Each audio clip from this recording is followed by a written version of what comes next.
Okay, my name is Emily Chapman. I'm an assistant professor in the political science department. I'm also affiliated with the Center for Ethics and Society, so I teach political theory and ethics. People want to kind of lump young people into a single group and sort of say like, what's wrong with this generation, what's going on?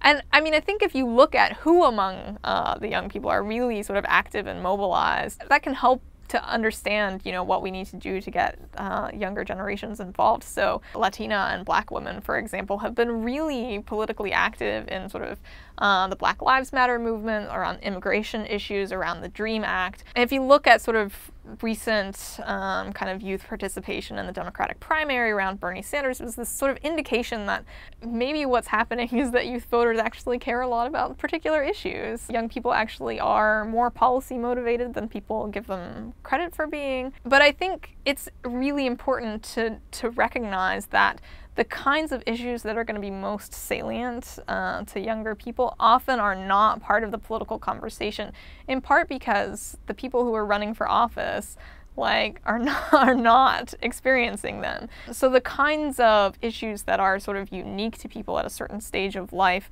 and kind of the late teens, early 20s, are things like how you get started in life, so making the transition to adulthood. There's a lot of talk about college education with that particular crowd, concerns about student loans, and those I think are important, but that's just one among sort of array of concerns that people have in transitioning to adulthood and thinking about how to get started in the job market. And also when thinking about how sort of mobile young people are, the difficulty of kind of establishing yourself in a community and creating kind of social networks, and how precarious of a situation that is, I think is often overlooked, in part because there's this view that everyone is going to grow out of that it's a stage of life that everyone experiences, and so there's no real unfairness in sort of ignoring those issues or sort of just like letting everyone deal with it. But it's definitely the case that how you fare at that kind of early stage in adulthood has long-term effects for how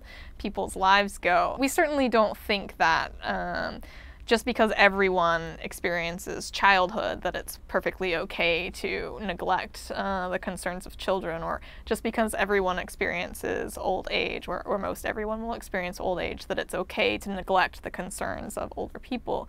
I think young people's concerns get neglected in part because they have difficulty entering the political arena. And so, again, there's a kind of vicious cycle where young people maybe are not as involved because they perceive the political system as being less responsive to them, but it's precisely because they're not as involved that political leaders don't have as much of an incentive to be responsive to them. And so we have to think about, I think, how it is that we can sort of interrupt that cycle.